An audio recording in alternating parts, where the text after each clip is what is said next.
40 years ago, the global economy was forever changed. When people remember then-President Richard Nixon, most think of the Watergate scandal and the subsequent collapse of his political career. That may be the case now, but history may remember him quite differently 50 years from now. Our bet is that he will one day be remembered best as the man who took the world off the gold standard and started the greatest pyramid scheme in recorded history. The year was 1971. The Vietnam War was sapping American resources. Inflation was at a 20-year high, and Nixon was facing a tough bid for re-election. Nixon was elected on a platform based mostly on his foreign policy agenda. Though he himself was known to have little interest in the domestic agenda, he did realize that voters tend to consult their checkbooks before showing up at the polls. With inflation at over 4.7%, Nixon knew action was needed to gain control of prices for the sake of near-term economic growth and his own re-election. In early August, the president met with his team of economic advisors at Camp David. On August 15, 1971, he announced temporary wage and price controls and ended convertibility of the U.S. dollar into gold. Inflation subsided for a time. Nixon won re-election, and the world's economy would never be the same.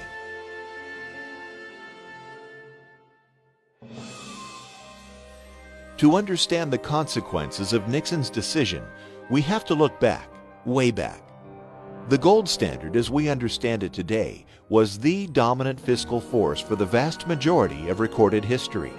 Starting long before the birth of Christ, the idea of valuing goods and services based on an amount of gold was the cornerstone of commerce for more than 98% of the last 2,000 years. Unlike modern fiscal standards and policies, the gold standard was not created. It arose naturally out of mutual free market agreement. Since gold was in limited supply and high demand, it was seen as a universal medium for value that could not be manipulated by one party in a transaction. For example, the year is 150 AD, and I want to enter into an agreement in which I take 1 cow per month from your farm each month for the next year in exchange for my work. The problem is, I don't work on your farm. I'm actually a blacksmith at some other guy's farm, and thus I can't trade my work for your cows. What we need is a convertible medium for value. In other words, we need money. The catch, however, is that we need the money to have worth in and of itself. I have to pay you something that has real value. If I simply give you a note that says I owe you for a cow, that note is only as good as my word. If I disappear the next day, you're holding the bag. Since we both agree that gold has value, and that its value is not something you or I can manipulate, it becomes the perfect medium for exchange. It becomes our money. We enter into a contract through which I pay you 1 ounce of gold per cow through the end of the year, and voila, a gold standard is born. That is free market economics at work. As the world's economy grew over time, the gold standard evolved with it. In the late 1800s, most nations operated on what's known as the classic gold standard. Under this system, nations fixed the value of gold to a specific amount of their local currency. In 1834, gold was pegged at $20.67 per ounce in the U.S., and there it stayed until 1933. In this system, international prices rose and sank together, regardless of the strength or weakness of each nation's economy.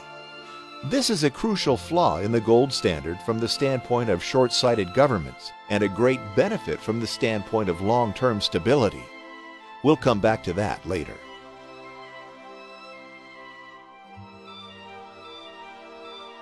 Though the consequences of the classic gold standard were complex, it basically worked on the premise that currencies shouldn't really change in value relative to each other. Instead, it held that weaker economies should accumulate less wealth and stronger ones more. Today, currencies change in value relative to each other based on the strength of each nation's economy. This makes wealth relative, which under the gold standard it is not. The significance of this important difference will become more obvious as we continue on. During the classic gold standard period, the balance between imports and exports from country to country was maintained through what's called the price-specie flow mechanism. That's economists speak for when our economy is booming, gold flows to us. When it's weak, gold flows away. Here's an example. Imagine we create some great new American product that everyone in the world wants to buy. Our economy is booming, and there are more goods and services being produced and made available to consumers. Since the value of the dollar is fixed to gold, we can't create more dollars without having more gold. As supply of goods increases and the number of dollars to buy them is unchanged, the price of those goods goes down. It's simple supply and demand. As prices here at home come down, people overseas want to buy our cheap goods, thus our exports increase. As our exports to other nations increase, they send us money, which under the classic standard is the same as gold. Thus, America sees an inflow of gold. As the amount of gold we hold increases, so does our money supply, and prices begin to increase as a result. Likewise, when our economy slows and prices at home increase, we buy more from overseas, and our imports increase relative to our exports. In sum, it looks like this. Economic growth leads to more availability of goods, which leads to prices falling. Falling prices leads to exports increasing, which leads to gold flowing in. Gold flowing in leads to higher money supply, which leads to prices rising, which equals equilibrium. Or economic recession leads to less availability of goods, which leads to prices rising. Rising prices leads to imports increasing, which leads to gold flowing out to other nations. Gold flowing out leads to lower money supply, which leads to prices falling. And that equals equilibrium. In the end, what the gold standard did was create long-term price stability. Local economic growth created falling prices, which were then brought back up again by an inflow of gold. The problem, of course, is that governments don't have the ability to control how quickly and how smoothly the process works. The gold standard, for all its simplicity and stability, does not necessarily fit the time frame of electoral cycles and short-term political goals.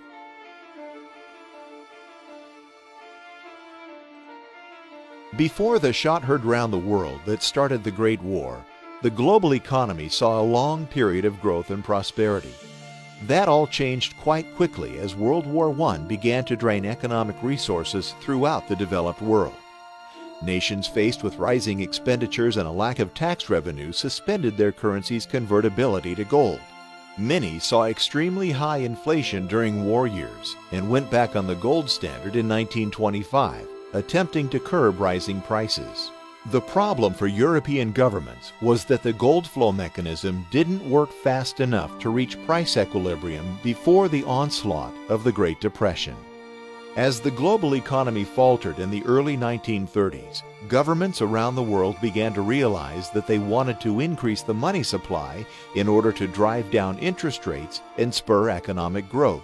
The idea was that if only money were cheaper to come by, it would encourage investment and growth through inexpensive borrowing. With a fixed money supply as a feature of the gold standard, central banks had little power to lower interest rates in attempts to create short-term growth. The UK was the first to leave the gold standard in 1931, and much of the world soon followed. There was one saving grace, however. The United States, the issuer of the US dollar, maintained its convertibility to gold.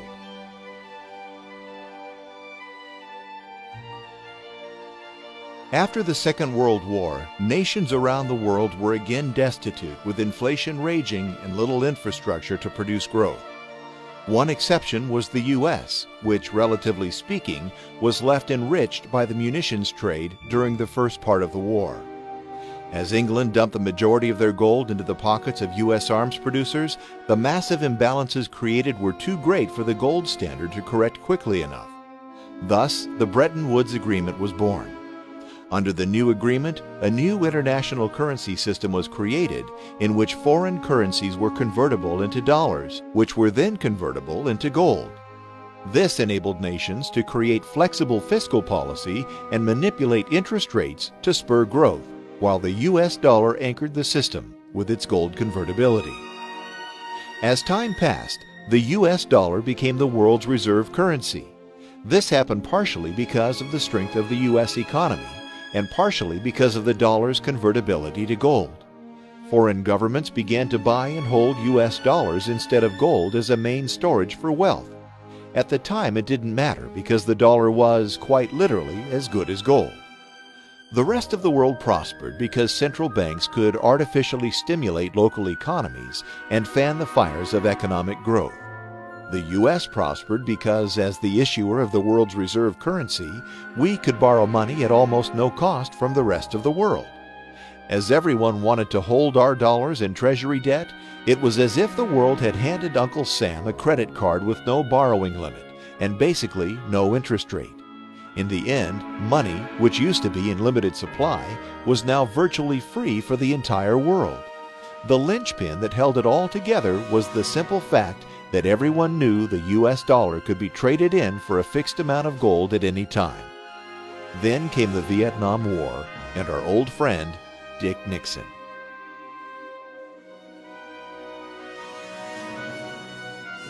On August 15, 1971, Nixon announced that the mighty US dollar could no longer be converted into gold. One would think that the whole global economy would have collapsed overnight when people realized that their local currency was no longer backed by anything other than a government's word that it had value. It didn't, at least not overnight. There was global price instability and inflation through the rest of the decade, and gold appreciated more than 2,500% in less than 10 years. Even so, the global system didn't collapse, but it did slowly and unmistakably begin to change. Since none of the world's currencies have been backed by gold over the last 40 years, they have all depreciated in value significantly.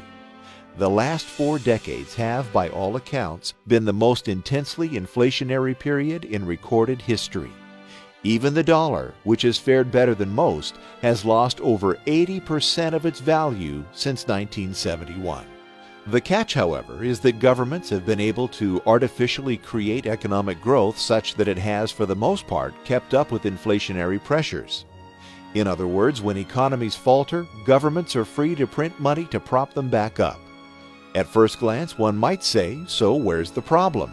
If economic growth is strong enough that people earn more money as prices go up, what's wrong with that? We've fixed the short-term price instability that the gold standard brought, and balance is now reached through government intervention in the currency markets. Though it's an oversimplification, that's exactly what happened. At least, that's what happened until very recently. In 2008, it all changed.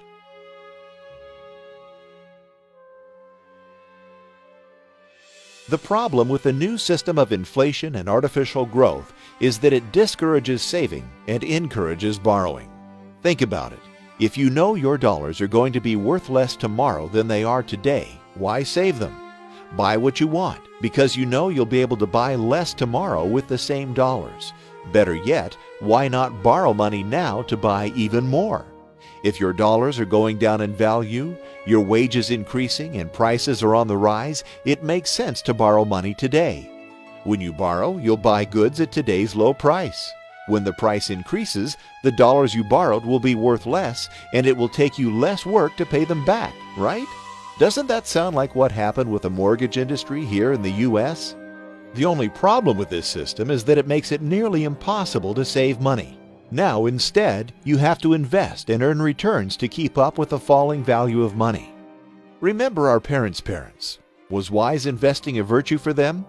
Maybe, but it was probably not nearly as important as saving money. That's changed today, hasn't it? Nowadays, it's widely expected that your savings account is not the majority of your net worth.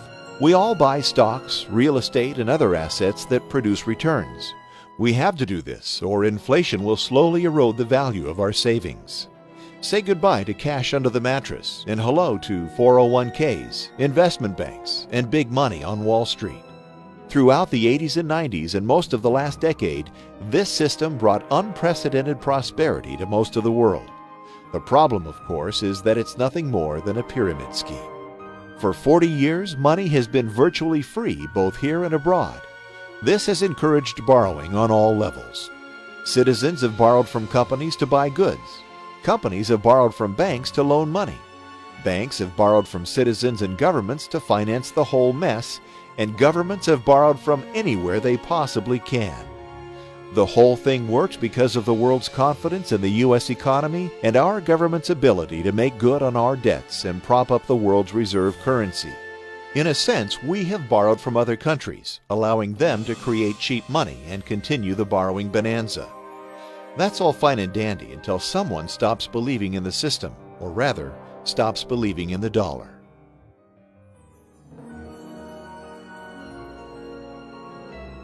Pyramid schemes tend to run well while there's an ever-increasing amount of money coming in.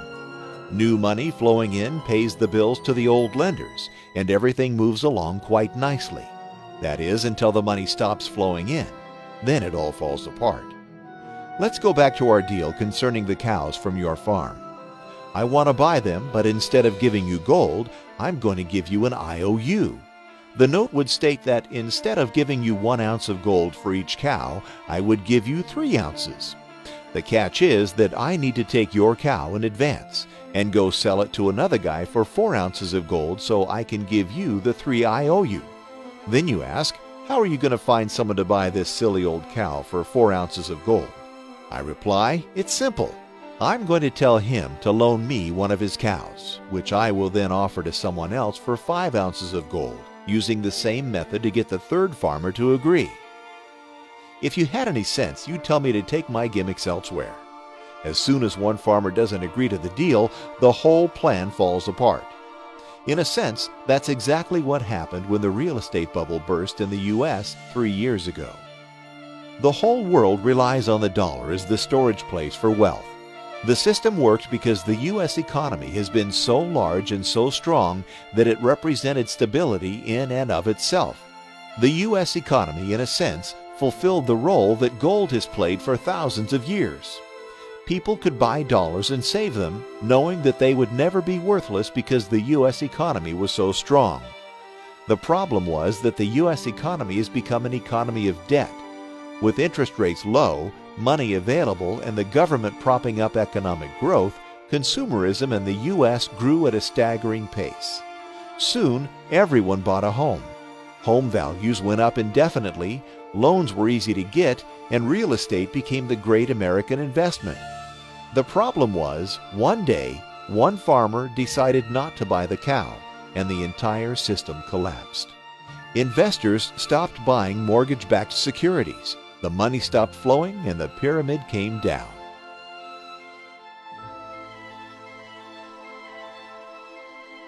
As the world's economy started to unravel in 2008, the U.S. government did what other governments have been doing for decades. They borrowed, and borrowed some more. The government's solution was to borrow like crazy and stimulate the economy, relying on future growth to pay the bills. This has been made possible by the fact that the dollar is still the world's reserve currency. Though investors are losing confidence in the dollar at an alarming rate, they simply don't have much in the way of other options, at least not yet. The truth is that markets correct themselves, no matter how much governments try to intervene. The folks in Washington have been able to slow the deterioration, raise the debt ceiling, bail out the banks, save some homeowners, fight 2 wars, and get themselves reelected again and again and again. What they can't do, however, is save the dollar. By pursuing these policies, they're destroying the one mechanism that makes the whole system work, the world's confidence in the U.S. dollar. We are already starting to see the cracks appearing. Just look at the price of gold. Remember that gold was at $35 per ounce when Nixon took us off the gold standard. On August 15, 2011, the 40-year anniversary of that day in 1971, gold was at $1,770 per ounce. That means that gold has appreciated in value by more than 5,000% in just 4 decades. Actually, that's not really true. It's not as though there is less gold today than there was in 1971. It's just that it takes much more work, much more money, and many more cows to buy that same ounce of gold. Gold hasn't actually increased. Everything else has gone down. 4 decades is not much time. That's not even a full generation. When you plan for your future, is it possible you need to think another 40 years down the road? If not, won't the economic landscape of the world matter to your children in 2052? The point is that if this current trend continues, the Great Pyramid scheme will keep on robbing the end user. The end user, of course, is you. The only course of action left for private citizens is to take the situation by the horns and stop buying the cows. By holding US dollars through this mess, we're effectively saying, sure, we believe this bill will hold its value, even though we've seen it do nothing but go down for the last 40 years. In a sense, we have to get back to the basics. We live in a world where the idea of investing must be replaced with the idea of saving. We live in a world where saving can't really be done by holding currency. Thankfully, we live in a world where we have the freedom to make our own choices, at least for now. It's no wonder more and more investors are flocking to gold. It's really the only way out of this Great Pyramid scheme. Some folks say gold's in a bubble, but bubbles are the result of an artificially inflated sense of value. Over the long haul, gold is value, and thus doesn't artificially inflate. Even for those who bought gold in January of 1980, when it was at its previous all-time high, this simple fact holds true. Today, they have more than doubled their money, while the dollar has done nothing but fall apart. Like it or not, this is the new reality. Like it or not, gold may be the only option. The global economy can't go on booming forever on borrowed money, and the other shoe will drop. All we can do as individuals is protect ourselves and make sure none of us is the last farmer to buy the cow.